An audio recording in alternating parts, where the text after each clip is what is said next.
โอ้เรียบร้อยลงมาโอ้ยโอเคโอ้โอ้สุดยอดหลายโอ้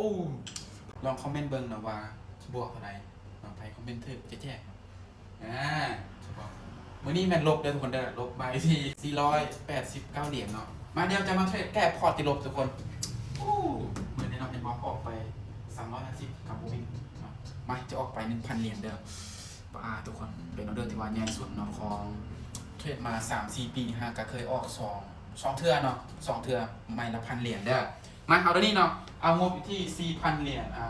223 เหรียญเนาะเดี๋ยวจะมาออกไม่เดียวเด้อแก้พอร์ตติลบทาวินในงบ1,000 เหรียญนี่นะสามารถแก้พอร์ตติลบกลับมาบวกได้นะมั้ยไป1,000เด้อทุกคนเด้อไป1,000เด้อโอ้โคตรตื่นเต้นเลยทุกคนมั้ย1,000 เหรียญเด้อ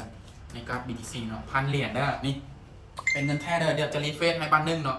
หลายคนอาจจะบ่เชื่อเนาะเดี๋ยวให้เบิ่งบนกระเป๋าอีกเนาะนี่เนาะเห็นบ่นี่เห็นบ่ 4,000 นี่มาไป1,000เด้อออเดอร์นี้เด้อไป1,000เด้อเป็นออเดอร์ที่ว่ามั่นใจตรงตามเทคนิคอีกเนาะคันบ่วินแล้วก็ยุบเนาะคันวินก็ยุบคือกันเดินได้กำไรเนาะโอ้เฮงขายนี่บักหลายในเทียนนี่เนาะโอ้ทุกคนตื่นเต้นเนาะโอ้ใจสั่นมาที่กดทางไหนป่ามาคำว่าเฮงขายลายนี้จะตามขายเด้อคำว่าเฮงซื้อพันธนาคารขึ้นไปอีกจะตามซื้อเนาะเบอร์ว่ามันจะตรงไส้เทียนบอกโอเคออเดอร์นี้เนาะมาขายเลย1,000เอานี่สดเลยเนาะสดเลยบ่ได้ตัดต่ออย่างใดๆค่อยมั่นใจออเดอร์นี้ทุกคนมันต้องลงมาเก็บไส้ของมันได้แหละประมาณอยู่5 วิเดี๋ยวลงมาเก็บไส้ของมันนี่บอกมันจงไส้เทียนนี่เพราะว่ามันจงราคาคาดหวังเด้อออเดอร์1,000เด้อออเดอร์1,000เด้อโบวินนี่ก็น่าจะติดลบ1,000 ปลายได้ทุกคนโอ้นี่เนาะพันโบวินนี่ติดลบไป1,400 ปลายนะไหมเสือมันอยู่ลงมาโอ้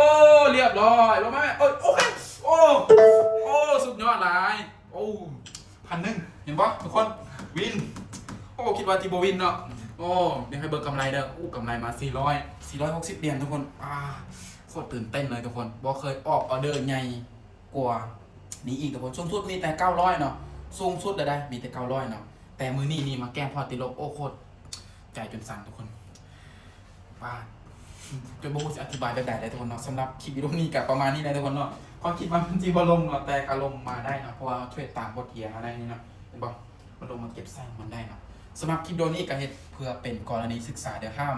เรียนแบบเขาเด็ดขาดนะเพราะว่าค่อยยอมรับความเสี่ยงได้เนาะ